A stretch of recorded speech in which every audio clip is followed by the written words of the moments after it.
ایک صاحب اپنے کام میں مصروف تھے کہ کسی شخص نے ان سے کہا، وہ دیکھو وہ کتا تمہارے کان اٹھا کر جا رہا ہے۔ اور صاحب جو ہی یہ سنتے ہیں تو فوراً اٹھتے ہیں اور اس کتے کے پیچھے دوڑنے لگتے ہیں۔ کتے کے پیچھے دوڑتے ہوئے انہیں کئی مرتبہ ٹھوکریں لگتی ہیں۔ کئی لوگ انہیں کہتے ہیں کہ میاں اپنے کان سنبھال تو لو، تمہارے کان تو موجود ہیں، لیکن وہ شخص کسی کی بات نہیں سنتے۔ اچانک ان کے ذہن میں خیال آتا ہے کہ مجھے اپنے کانوں کو ایک مرتبہ چیک کر لینا چاہیے۔ جب وہ اپنے کانوں کی طرف ہاتھ بڑھاتے ہیں تو معلوم پڑتا ہے کہ میرے کان تو وہی موجود ہیں، اور اسے اپنی غلط فہمی کا احساس ہوتا ہے۔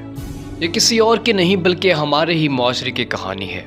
میں کل ہی واٹس ایپ استعمال کر رہا تھا، اچانک مجھے ایک میسج آتا ہے جس کی پہلی لائن یہ ہوتی ہے، جو بندہ اس میسج کو 10 بندوں تک فارورڈ نہیں کرے گا اسے 3 دن کے اندر کوئی بڑا نقصان اٹھانا پڑے گا۔ اسی دوران یہ کے بعد دیگرے مجھے 15 مزید میسیجز آئے جو اسی تحریر پر مشتمل تھے۔ میں نے اس میسج کی فارورڈ ریٹنگ چیک کی تو مجھے معلوم ہوا کہ وہ میسج 3 کروڑ مرتبہ فارورڈ ہو چکا ہے۔ میں نے موبائل کو ایک سائڈ پر رکھ دیا اور سر پکڑ کر سوچنے لگا کہ ہم کتنے فارغ الذہن قوم بن چکے ہیں کہ بنا تحقیق و تصدیق کے ہم نہ صرف ایک من گھڑت بات پر یقین کر لیتے ہیں بلکہ مزید 10 لوگوں تک بھی پہنچاتے ہیں۔ یہ بات یہیں تک ہوتی تو ٹھیک تھا، لیکن اس معاشرے کا ہر فرد واحد انہی مفروضوں کا شکار ہے۔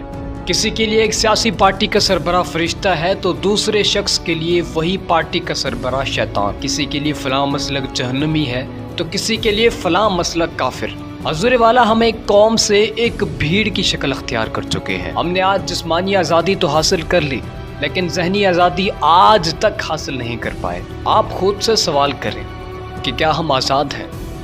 آزاد کا مطلب ہے خود مختار، لیکن ہمارے حکمران کشکول تھامے اغیار سے بھیک مانگتے ہیں۔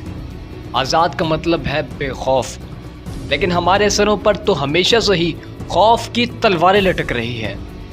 آزاد سے مراد ہے کسی کے تابع نہ ہونا، لیکن ہم آج بھی وڈیروں، لٹیروں، جاگیرداروں، بے حس و بے کس حکمرانوں کے تابع ہیں۔ اور یہی نہیں، آزادی کے 75 سال گزر جانے کے بعد جب میں دیکھتا ہوں تو اس وطن میں حکمران اس وطن کو اپنے باپ کی جاگیر سمجھ کر لوٹنے میں مصروف ہیں۔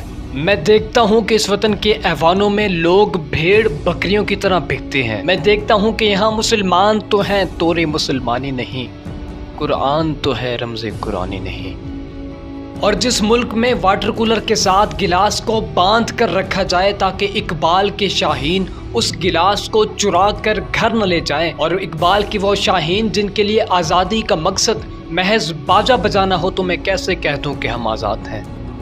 رشتہ در و دیوار سے تیرا بھی ہے میرا بھی ہے، مت چلا یہ گھر تیرا بھی ہے میرا بھی ہے، کیوں لڑیں آپس میں ہم ایک سنگ میل پر، اس میں نقصان سفر تیرا بھی ہے میرا بھی ہے۔